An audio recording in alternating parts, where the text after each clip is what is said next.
I had a dream last night.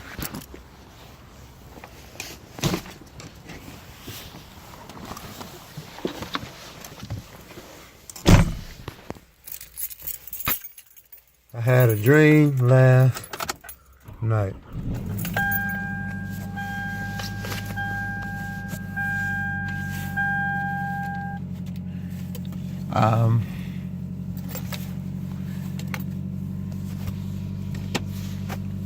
Actually, it started. Look at my calf stain first before we look at that.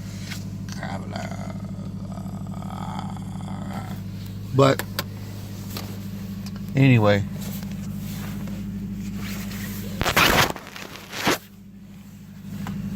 let me put these glasses on. I feel a little weak-eyed this morning, but this is off of a recovery stage of feeling weak-eyed, nearly dead-eyed last night. We're talking about a dream that I had.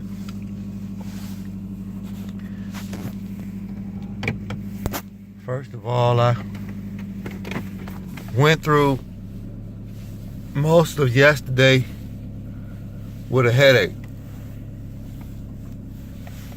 This is a part of the dream, I believe. I went through. This is, I feel like God dealing with me. I had a headache. And a headache is, in my opinion, discomfort and like a thorn in the side of Longinus or scriptures where, anyway, it's discomfort. So I had a dream, but first I had a headache. And I just did a video yesterday, if y'all saw it. Flashlight on the bus. Basketball. I went straight from coaching football right into basketball. I'm an educator, a leader, and sometimes it drives me crazy. Still talking about my dream, but I actually feel a little vindictive. Not that I tried to on purpose, but somebody who I thought I was cool with, I thought I was, they got into trouble. And when they got into trouble, it was almost like I was ready to go. That's what the hell you get. No, but anyway, that's true. Still talking about a dream. So the emotions going up and down of the day are tied into possibly the dream. So if you remember earlier in this story, if you're paying attention and you're following, I said I had a thorn in my side. But the thorn in real life was a headache, discomfort, which I carried all the way through the day, through our basketball scrimmage last night. Bus ride there, bus ride back. Now, even though I popped one of those things, I still was struggling. And every bump that Big Anthony, who was our bus driver, every bump that Big Anthony hit, it felt like a tremor, a humongous complement of discomfort tremor. And it felt like my right eyeball was going to get ready to jump out and then come back in. It felt like a pinball machine, like it would hit, like my head was trying to sit still. So I tried to even elevate my behind off of the seat so that the jarring, jerky motion didn't hurt as much discomfort. But I was laughing and excited because I feel like I deserve discomfort. Some of the stuff that I say, some of the stuff that I think, and definitely some of the stuff that I do. So I was like, okay, I got it. I'm with it. I'm not going to complain. I'll just try and get back home and go to sleep. Now remember, this is talking about my dream that's coming up. But I was actually transitioning, and I'm still in the transition process from one helpful event to another. So this is the Blue Blah series, which simply means to help others. Blue Blah means to help others in my language, in my cold crown. So I think fatigue is setting in, and certain levels of stress is starting to get veins that are pulsating, running into my heart and into my brain. So it's been listed as stress. And the reason why I know it is because a white lady came into a class that I was visiting and sitting in, and she was giving a presentation as a guest about stress. And I'm like, wow, is this guy speaking to me as the 8th grade kids running around with their heads cut off, unaware at all of what this lady's talking about. But, so, I might be toting some forms of stress with me, carrying luggage that I didn't authorize or pay for, but maybe they're expensive stress luggages that I'm carrying, hopefully. Red velvet, is that velvet? But anyway, so, inside of the dream, real quick so I can close it up. Everything was going bad. I was actually driving a truck, like a 4x4 truck or something like that, a blue one. The truck was supposed to get into this airplane, and I was still driving it for some strange reason. I'm still driving it. Maybe it's because I feel like I interpret my own dreams. I read in the scriptures, people interpret dreams. I'm one of them. I interpret my own dreams, and I would interpret yours. So I'm riding this 4x4 truck or whatever, this blue one, into the back of the plane. Now, for some strange reason, I didn't make it all the way in.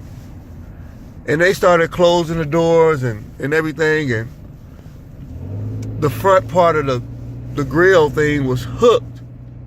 So now the plane is starting to take off, and I'm like, hold up. I'm not in. So now there's movement.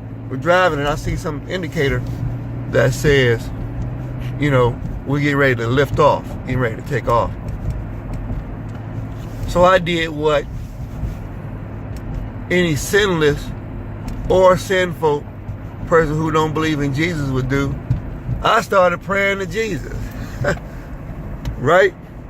So now I'm starting to go up, and I can see the altitude and everything is starting to pick up, starting to gain, and I'm literally like straight up and down vertical, and we're off the ground, and we are pretty high. And I'm praying now, it's going so, I think tongues is when you're praying so fast, the speed that it can't be interpreted by regular humans. You just, I guess you're trying to get as many prayers in as you can as quick as possible. But anyway, so I translated like I was praying in tongues, I believe, to God only, to Jesus. I wasn't concerned about being Joe Cool, or wasn't worried about no money then, or trying to transition or get out of those situations. None of that stuff mattered at this point. So I felt like in the dream I had a headache, and in real life. And so now I don't have to worry about the headache because of this being carried like I am in this airplane experience, which is very scary. All of a sudden, in the middle of the dream, in the middle of the dream, right in the middle, after I had been praying, after I had been worshiping God, because I'm in the air now. You got to remember this. I'm in the air. So I can't worry about and be stressed, like the white lady was saying who came to the 8th grade class that I visited. I can't be stressed at this point. Now fear has taken over. And once fear kicked in, I became a prayer warrior out of this world. So what am I saying to myself? But anyway, before that, once I kicked into nothing but prayer mode, I wasn't thinking about any other humans. I was only thinking about prayer.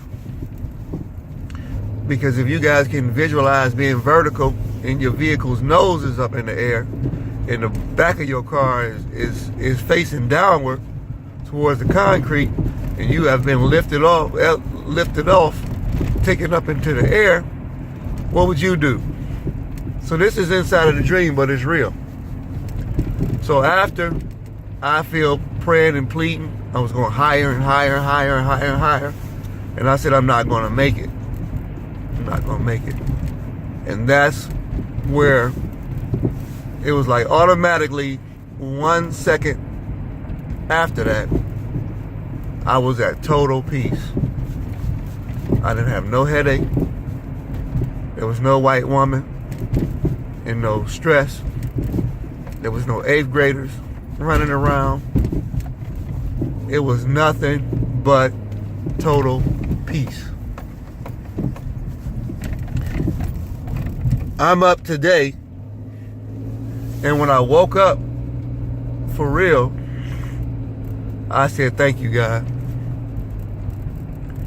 Everything that was holding me hostage, stress, the worries of transitioning, the end of an era,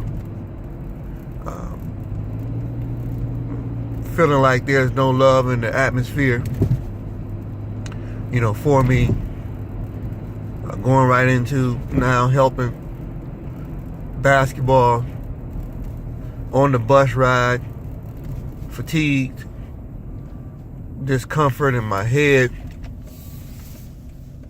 not taking a break, showboating and being animated about they fixed this piece of the road. Wow. Being animated and making fun of people who only work 8 hours. I was due for a headache. I was due for a bust out. But I had to go through all of that stuff for it to build up, for God to really work with me. And I'm sure it was like, okay, when you go to sleep tonight, I got you. Hump day. Going over the top, right? The middle of the week.